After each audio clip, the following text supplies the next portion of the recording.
done. As I mentioned, I'm thrilled to introduce Chase Harmer. He's the founder and CEO of ProfitPay and the director of Founder.inc.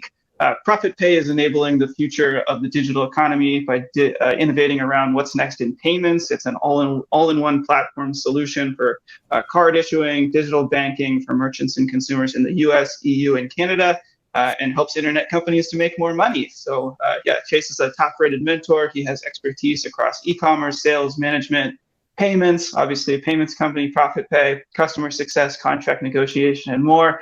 Chase Harmer, welcome, and thanks for being here today. Yeah, thanks so much, Dustin. I appreciate the opportunity to talk to everybody, and I'm glad to be here. So today we put together slides that kind of talk to how to make your first million.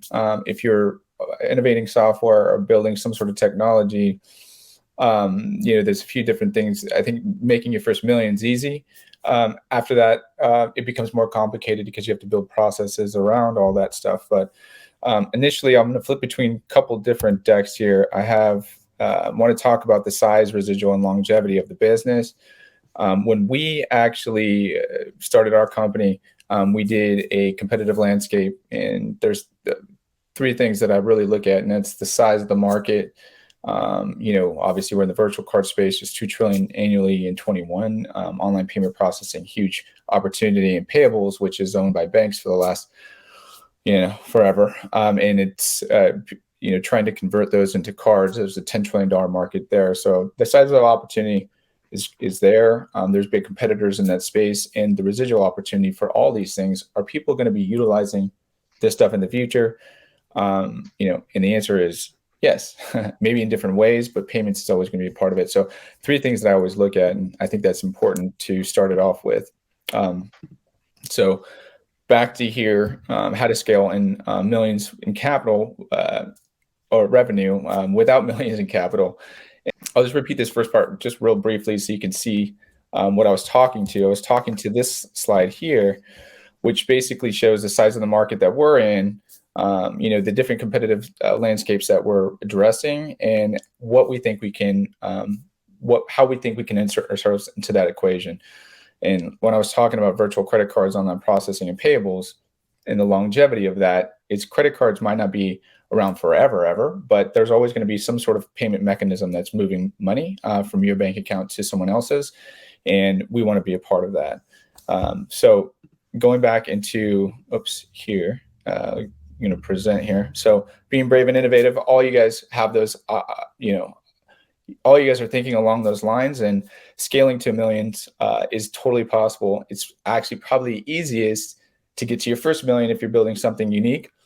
But after that, it's building process around that so your product can scale. And I think that's really important. The revenue model and how it works, one of the most important challenges that you guys are going to face is capital. So how do you address that when you're trying to build technology? Maybe you didn't raise a lot of money. Maybe you have the ability to raise money, and that's great. But let's just pretend that you haven't raised the money yet, and you're trying to survive the pre-seed funding round, hiring employees, duplicating yourself, and delegating some responsibility so you can grow. Empty businesses don't get funding unless you are just a great, you're able to present the idea in a way that people really understand that they can grasp it. If it's thin air. But if you have a business that you're building, you want to be able to have some sort of revenue that's generated to raise more money. And how you do that is cogs in the business. There's cost of doing goods for you to do that business, but are any of those products in what you're building, are you able to resell some of those services? So, and what I'm comparing that to is when we started our business, we're a payments company. Before I had any capital, I brokered deals for a few years, and then I made enough money to actually launch the idea and start revenue, but with a core book of business that already existed, and then built off of that as I grew the business. So I think a lot of times people get so caught up in building the technology and the idea that they get stuck. But if there's partners that you're doing business with, there's other ways for you to make revenue that aren't being built, that already exist, that you can tie into the business. It's a great way to actually start earning revenue and building a business around that, because it's easy to then take those customers that you have, that book of business, and actually go out there and make them beta customers for your new product. It's people want to be on the cutting edge of what's new and what's innovative and what could save them time and money. So if you're able to get them with the core business, the boring stuff, then you can sell them the innovative stuff and people will buy into the concept and they'll be your guinea pig customers. And those are really what you need in order to start scaling the revenue in the business. So think about your business and think about the partners that you have. And if any of those are able to resell those products and services and make those part of what's going to plug into your model. As you're building, there is no real perfection on phase one, getting it out there. And everybody wants to wait until it's ready, but you'll never know what's working the way that you want it to and what's not working the way that you want it to without actually going out there and testing it.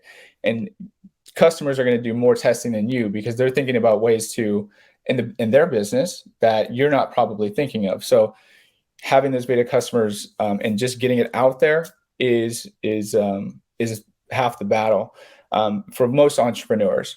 Elon Musk says if you're not failing most of the time, then you're not doing something right. So if you're innovating something, don't worry. It's hard.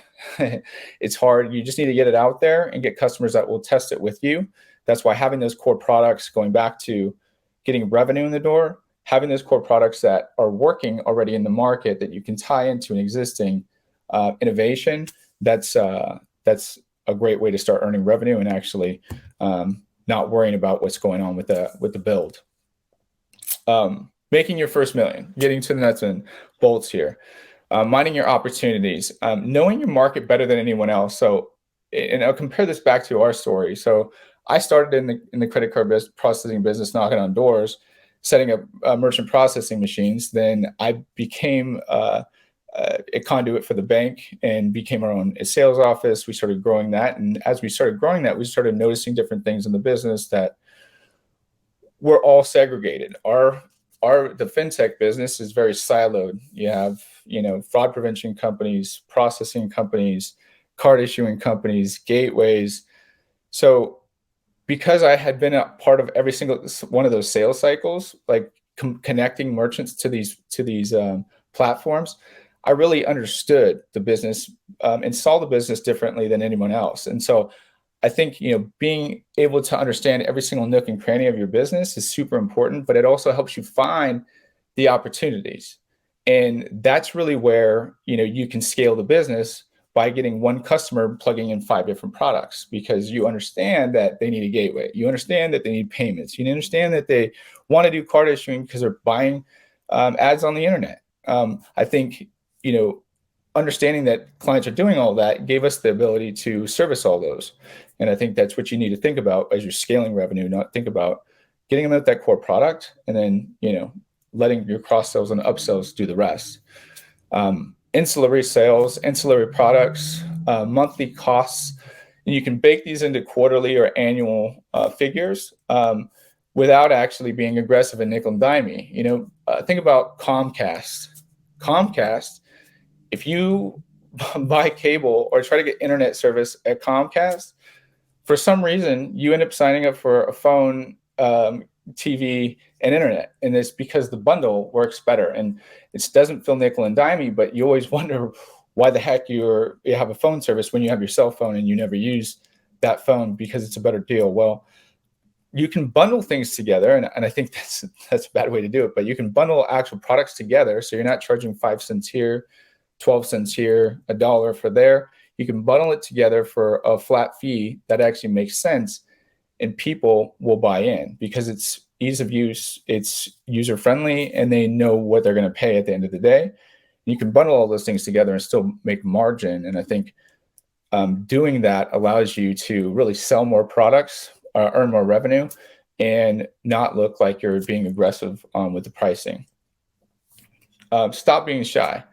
When you create new technology, even if you're reinventing a new idea or something that's already existing, like moving money, for instance, you're really creating a new category. So you don't have to look at how the existing sales are being sold. Like, so for instance, people are doing interchange plus pricing in the credit card processing business. Well, just because that's what exists in that particular market, when I build all these new things, you can build a new pricing model that works for the new economy that you're trying to go after. If you look at Stripe, did a really good job of that. They made the market 2.9 and 30 cents, but you're getting all of these things. And I think, don't worry about going out there and setting, being wrong. You can test it and see what works. But in order to scale it, you have to test, and you have to test with a good market segment to understand what's going to be scalable and what's going to be repeatable and duplicatable. SaaS businesses are very attractive. So whether you're raising money and you have an existing book of business, or you have a model that allows you to go out and earn new revenue and overages, but you have some sort of baseline revenue that you can take with you. And some examples of that is like maybe a monthly access fee that's with every single user, even if it's 99 cents, if you're an application that's getting millions of users, 99 cents is a lot. Card on for us, like for virtual card processing and issuing, card on file fees. So you can, if you have firms that utilize hundreds of thousands of cards every month, if there's a card on file fee, then you're earning revenue on all those cards every month, and that's actually a great thing. Flat fees, tiers. We also have credit monitoring type products. So if you're getting something, you can mark those up, but you have it on every single user or a certain amount of those users that's predictable and duplicatable, and people that are going to give you money, or if you're trying to build a book of business, that's money that you can count on every month, and that's key. Scalable, predictable revenue is really the game changer. And this is coming from a guy that, I raised, 20 some odd $1 million. We built a lot of product. We made millions and millions, lost millions, trying to figure out how to make millions. So the key is to have that stable revenue, because when you are running out of cash, or if you're getting light on cash, that money is going to be there and it'll take care of you in the future. So plan your opportunities, build a pipeline, and make sure that you have some anchor tenants in there that are large enough to keep you self-sufficient, so you don't have to worry about where the money's coming from. When you set your price, you're really, in control. And I feel like when we came out and when we built our platform and came out with some pricing, I was really thinking about how am I going to compete with this, because this is out there. And you do have to think about those things. But if you're unique enough and you're solving a problem that, really saves time, saves the customer money, but they don't have to think about it, this convenience, you're able to set a price and people will pay that price as long as it's competitive. And you can look at, even do free trial programs, 30-day trial programs, where people, if your product is good enough to get people in the door and keep them, then 30 days, you actually can build in the monthly models on the back end of that 30 days, and people will pay them, but you'll get a lot more people to try it. Let's see here, one second. We go back to here, and this is kind of, here we go. Okay, I think you guys can see this, but getting people in the door, right? So getting people in the door, readers must see themselves on their individual landing pages. And I think in the fintech, we're the worst offenders of this, because we sell the platform. We sell, the services that we do, not necessarily how you're going to connect with it. So I think this is really important for anybody that's listening, that you need to make sure that you're talking to your customer, and that, even having this on your landing page, not this exactly, but, who's looking for your product? Are you this? If this is you, then this is what you get, right? If this is you, this is what you get. And also, going back to Stripe, that's why they were able to connect with users. So Slack did a really good job of connecting with users, as small business owners, because we're all understand the problem of the small business owner or the founder. Slack had an infomercial that had a bunch of people in a closet, like having a meeting. And I think as a founder, it's funny and people can relate to it, but they also understand, you get me. you understand me. And I think if you're trying to drive real sales and massive amounts of revenue, it's really all about connecting with your client. And it has to be, for us, it was driving awareness, driving consideration, and driving conversions, and attaching those to KPIs.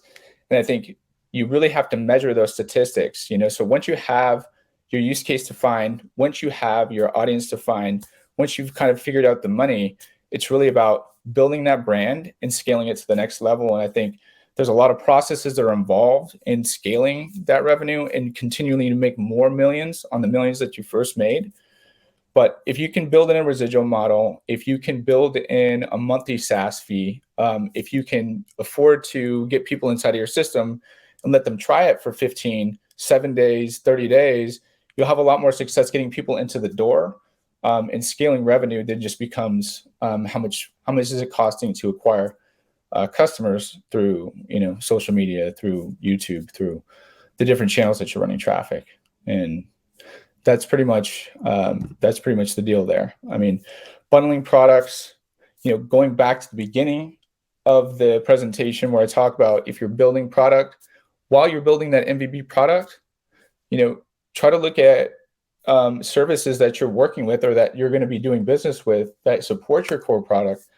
How can go get those clients, and those will be your beta clients when you start doing it. And that's what we did. We got the processing core revenue, and then we went and said, hey, listen, we're revolutionizing the world, but we're actually doing these things, and I know that this could benefit you. Will you try it? Those are the best type of clients because they'll let you screw up. And if you screw up too much, they'll tell you to stop till you get it right. But they'll give you an opportunity. I think that's part of the biggest hurdle to making a $1 million, $1 billion company is getting out there and testing it and without ruining your reputation. That means that you have clients that are willing to take the ride with you. So, Dustin, that's all I got here. Awesome. Thank you so much, Chase. I'm gonna take away the screen share here really quickly. So I neglected to mention at the top, Chase is here to answer your questions. So please don't be shy. As you were saying, when you're selling products, you can't be too shy. Put your questions, if you have questions for Chase, in the chat, and we'll ask them. But I'll kind of kick it off here. You talked all about all the right ways to scale, I guess. But my first question is, in your experience, both as a founder and as a startup mentor, like in the fintech space or more widely, are there particular common mistakes that you see founders making with regards to scaling, or problem areas, whether it's like hiring the right kinds of people or allocating budget in the right places, or like otherwise not laying the groundwork properly to transform from like this small organization to a bigger one? What are kind of areas you can't go off the rails?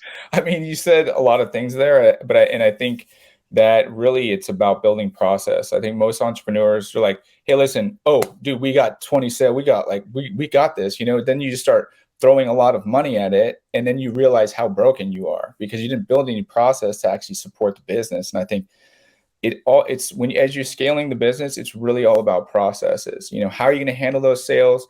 How are you going to thinking about what if the product doesn't work right? How are you going to refund? How are you going to credit? How are you going to do all these types of things? You need to think about it all. And you have to have processes and people that are willing to execute that for you. Because if you want to throw $20,000 at it and you got something pretty shiny that people want to take a bite out of, you have to be able to support that. And I think that's where the rubber meets the road.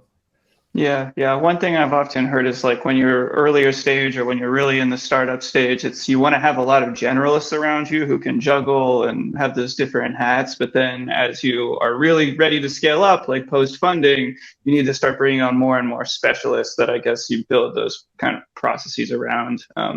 Sure. And you get those people to help you build those processes, right? Because you might not know.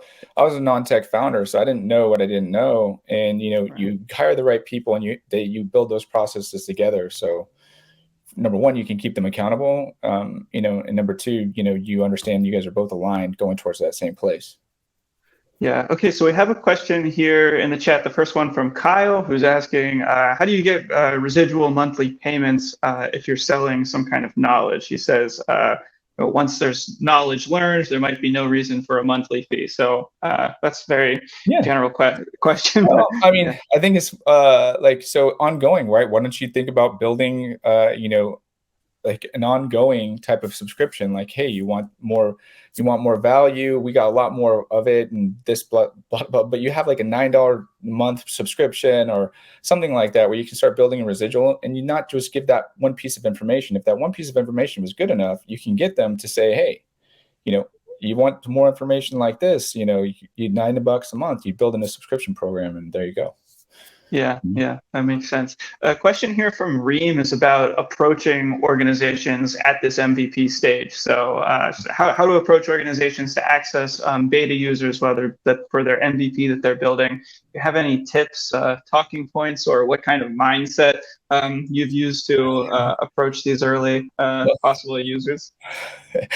I think, well, going back to what I was talking about earlier, and this is how I did it, is, I had a product that I could sell that was kind of, I can merge into whatever, so I think payment processing, our core business, I could go get a client and I can broker that, but I can still make residual income, and I can actually plug it into now you have them as a client because this product works. Hey, this product works, it's not going to screw up. It's going to be slow. It's going to be steady. Then then 30 days later, you say, hey, listen, we've been doing business together for a few, you see that the value that I'm bringing to you. We have these new products that we're putting in the market, and I know that it'll help you. Are you interested? Will you be interested to take that journey with us? Become a beta user. That's how we did it. And that's, we had a lot of success because you get the client first with something that works, that's something that they need, and you add value there, then you can, as you're building this technology, you can kind of shuffle them into the framework, and they'll do it because, you help them. Yeah, yeah, you've established that trust. That makes sense. I really liked kind of two things that I wrote down while you were presenting is that I really liked was this idea of knowing your market better than anybody else, and then this other thing that you just talked about, this importance of having, you didn't use the term Rolodex, that's like an old school term, but this Rolodex of existing customers who you've built up this trust, and then you can use them as the platform to like launch a tech-enabled solution. And yeah, those two things, like knowing your market and having like kind of a network around you of people, they both kind of point towards, I think this is your story, like being a true like deep industry expertise before you're a startup founder. And I just wonder, like in your experience, not just your personal founder story, but the founders you've worked with, do they tend to be more successful? I mean, versus somebody who's like kind of entering an industry cold, like if you built up all that knowledge and those connections, that can only benefit you when you're ready. It certainly doesn't hurt you.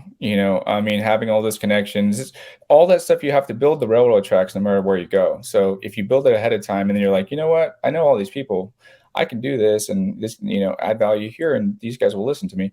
I mean, that's the way, is do something that you're already in the weeds with, and, you can easily connect other players and make a business out of it.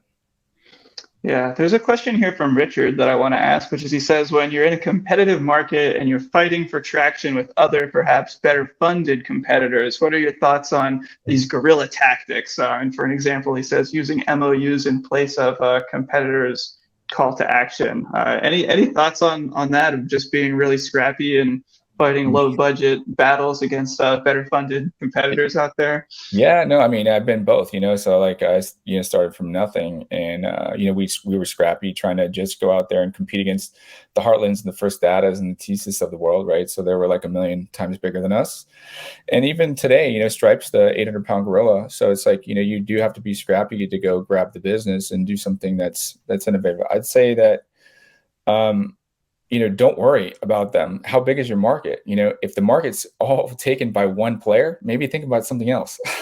Like, I mean, or if you have a value proposition that's good enough, hey, that really is a problem all these guys are experiencing, then you have something, there's an opportunity. And I think that's what you focus on. You don't focus on, hey, I'm the small guy. It's like you focus on, hey, look at like this cool problem that we're solving that you're not taking advantage of today.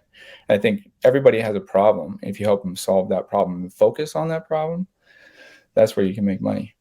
Yeah, and that's where the real industry experts know what those deep problems are, those pain points that maybe people, it doesn't like the first thing that comes to mind, but it's like, yeah, just these industry kind of pain points.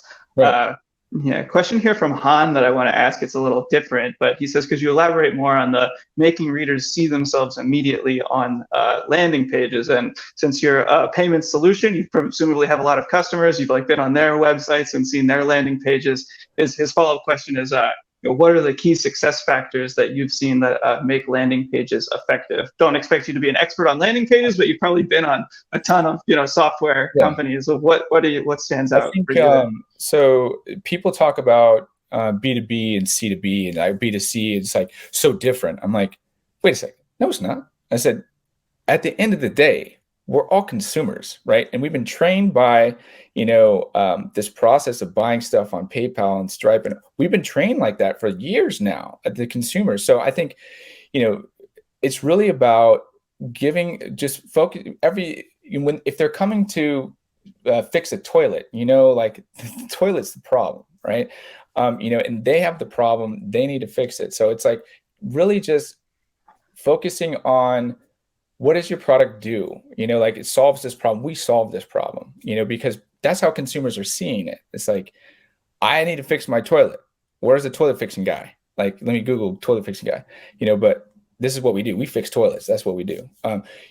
Okay, like I believe this guy, so I think that's really just focusing on the problem, not necessarily we sell plungers, well, it's like, Yeah. fuck, do I need a plunger for this? Or do I need, I don't know, but I know I have a broken toilet. So Yeah, yeah. One thing it's like I've seen a lot of it's you can often, especially early stage companies, are not when they're not addressing the problem solution framework. They're talking about all these different features, and they're trying to sell features, and that's not a good way. So like you said, no, it's much better to speak to the problem itself. I mean, you're talking to a guy that did that for a long time, and then I realized like that's not the way, So yeah. Okay. I'll only see if I get some more audience questions. I know I have at least one more question I want to ask you. I'll have you for a few more minutes here, which is this you're always thinking about digital payments and online businesses at ProfitPay. And yeah, as you mentioned, like fintech's such a huge area.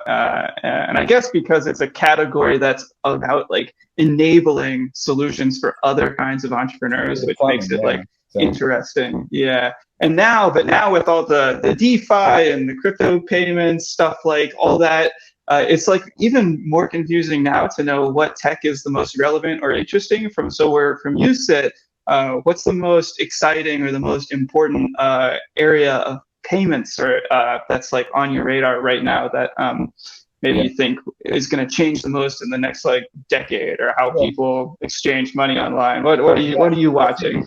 I think it's all about marketplaces, honestly. So like, by 2023, they said about like over 90% of all digital payments online will be some sort of marketplace. If you think about marketplaces, there's Amazon, Facebook, but there's like all of these things in one thing. You can go there, you can get t-shirts, you can go, whatever.